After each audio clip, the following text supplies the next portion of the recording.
സംഖ്യ 9, 1 മുതൽ 23 വരെയുള്ള വാക്യങ്ങൾ. രണ്ടാമത്തെ പെസഹ.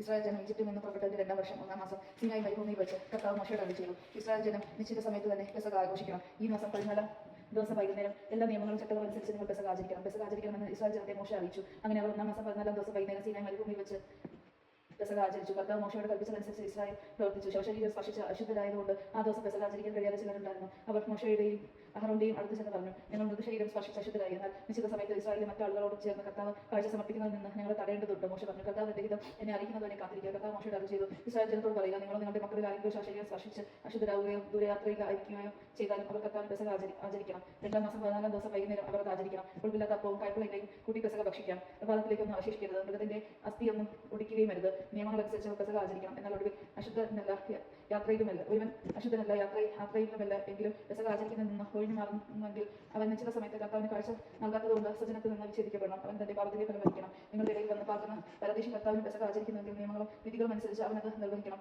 പരദേശിക്ക് സ്വദേശിക്കും ഒരേ നിയമം തന്നെ. കൂടാരം മുകളിൽ മേഘം.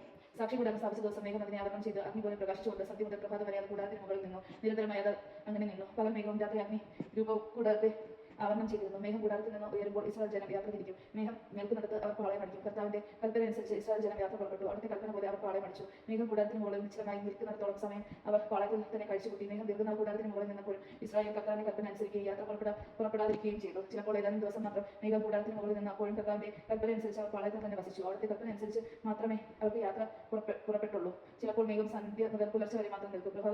പ്രഭാതത്തിൽ മേഘം ഉയരുമ്പോൾ അവർ യാത്ര പുറപ്പെടും. പകലോ രാത്രിയോ ആയാലും മേഘം ഉയരുമ്പോൾ അവർ പുറപ്പെടും. മേഘം 2 ദിവസവും 1 മാസം അതിൽ കൂടാരത്തിന് മുകളിൽ നിന്നാൽ അവർ യാത്ര തുടരാതെ പാളയത്തിൽ തന്നെ വസിക്കും. മേഘം ഉയരുമ്പോൾ അവർ യാത്ര തുടരും. കർത്താവിന്റെ കൽപ്പന അനുസരിച്ചാണ് അവർ പാളയം അടിക്കുന്നത്, യാത്ര പുറപ്പെടുകയും ചെയ്തിരുന്നത്. അവിടുന്ന് മോശ വഴി നൽകിയ കൽപ്പന അനുസരിച്ച് അവർ പ്രവർത്തിച്ചു. ദൈവമാണ് നാം കേട്ടത്. നമ്മുടെ ദൈവത്തെ സ്തുതിക്കാം. ക്രിസ്തുവിനെ സ്തുതി.